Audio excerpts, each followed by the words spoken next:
Say my name, say my name. Say my name, say my name. And that's Vamit. Well, people, you already know that I'm not going to be here long. Because, I don't do the long videos. But what I did want to say today is I'm a little bit hoarse. My voice is a little bad. My sinus is flaring up again. Every time my sinus acts up, my voice disappears. I guess it's because of the drainage. But I was watching some of the videos last night from a lot of you all channels, and some of us are very unhappy with how our planting season went. But,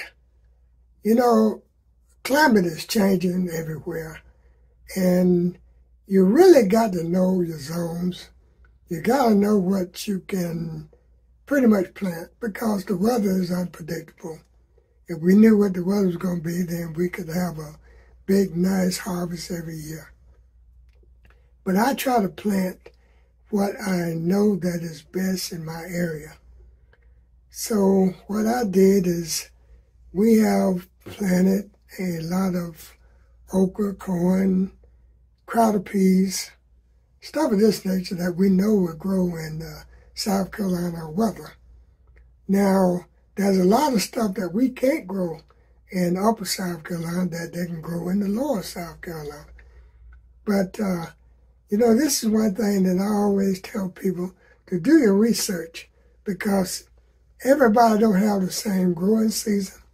Everybody don't have the same kind of soil, and everybody don't have the same kind of weather. It is a year that a lot of people have tried their gardening, their hand at gardening, and a lot of stuff have failed. But you have learned. If you just got one potato out of the ground, then you succeeded. If you got one tomato, then you succeeded. So really, when you get too old to learn, people, you are just ripe to fail. Remember that. When you get too old to learn, you are just ripe to fail. And I'm not going to be here long with you, but I am coming to you with another video today. I am here to show you our final, maybe the last portion of our summer growing. Now, the okra will continue to grow on up until October, latter part of October.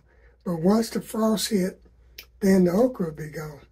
We had to get good success with the okra because we plant a lot of it. A lot of people take and thin theirs, but when I plant mine, it's there. When I plant my corn, I don't do any thinning. It's there. So a lot of times when you thin stuff out, you waste a lot of stuff unless you're going to give it to people. I knew we probably did overgrow. We overplanted, but we gave it to people. We blessed somebody else. And that's the problem today. Nobody want to help anybody else. But do me a favor, people. Watch this video to the end and make someone happy, even if it's just you.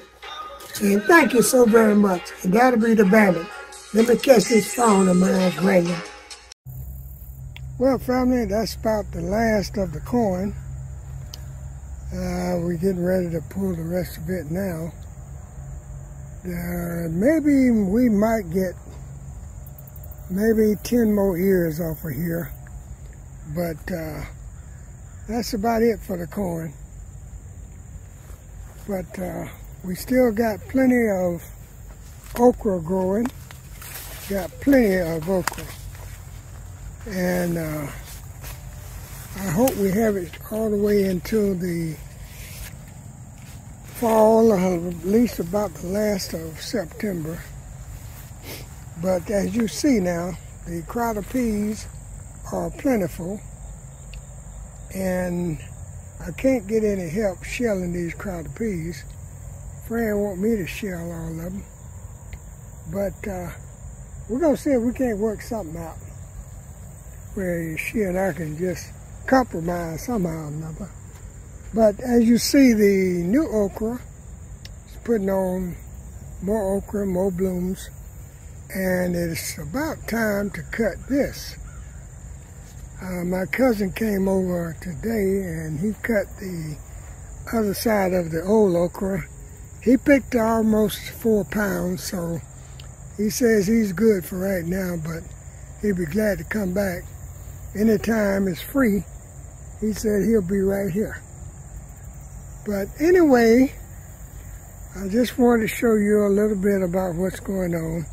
We are getting ready to plow this up, not this particular section up, but the other side up, and put in some fall goods.